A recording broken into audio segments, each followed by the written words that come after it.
Hello world, I'm Bernie, and here is some World of Warcraft gameplay for you guys. I'm going to try something new, and that is upload some World of Warcraft gameplay on Tuesday, and upload some Overwatch gameplay on Thursday. And now that the beta's over, I'm thinking about making a little montage somewhere down the line. Anyway, onto the World of Warcraft stuff. I remember playing this game a decade ago, back in vanilla. I was in high school and a classmate offered to sell me the game for $20. I don't know how he got that deal, but if he bought it directly at the time, it was $40 or $50, and I would assume it was some kind of Christmas deal. Before World of Warcraft, I didn't play that many MMOs. I usually played Freelancer and Guild Wars Prophecies. Freelancer was an interesting distraction, and Guild Wars 1 was awful, in my most humble opinion. That said, once I made my human warlock in World of Warcraft, I fell in love after the first 10 levels. And I fell even deeper in love after a classmate invited me to play on Lothar, and we leveled together. I leveled a mage and he leveled a warlock. A lot of people talk about how amazing vanilla was, and vanilla was amazing. One of the reasons was the community. There weren't that many toxic players back in the day, and people were willing to help each other out, have fun, and basically just have a really good time. I remembered being in a guild, and there was this awesome Aussie mage who showed me the ropes on how to play my mage and gave me items when I needed it. I remembered missing the auction on a tome, and he was like, "You know what? I've got an extra tome lying around. Have it." It was just moments like that that really made the game special. The problem was, a lot of the stuff advertised is that you don't start having fun until you hit the end game content.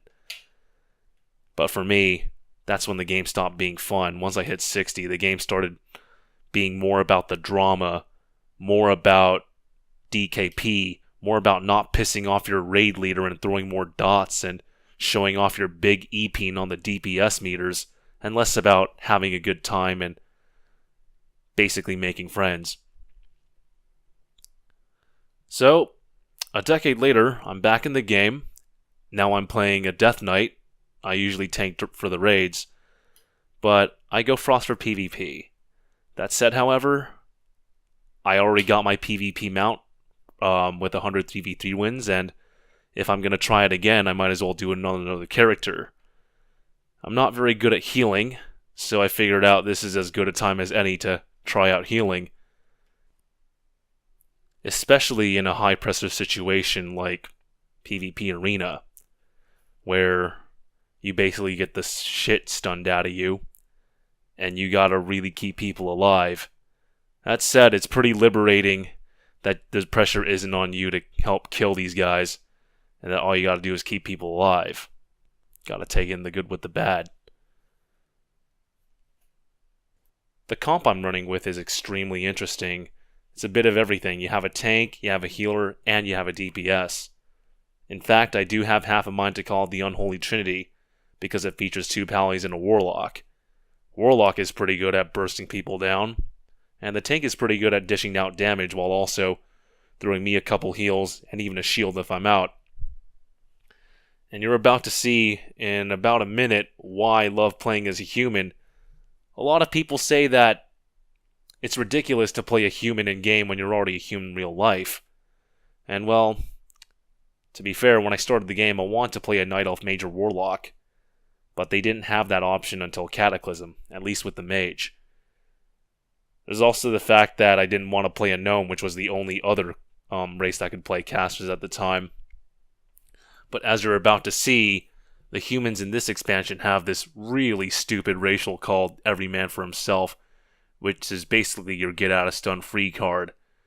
And there was this disc priest that basically straight up refused to die, and as he was down to his last 10% of health, I was stunned. But luckily I had my human racial to fall back on, so I got out of the stun, stunned him, and killed him, and thus won the match. Against a bunch of arena masters, as we found out later on, which was actually pretty cool. Anyway, that's all I have to say for today. If you like the video, please click like. If you want some more, click subscribe. And if you have any feedback to give me, please leave a comment below. Thank you very much, and have a nice day.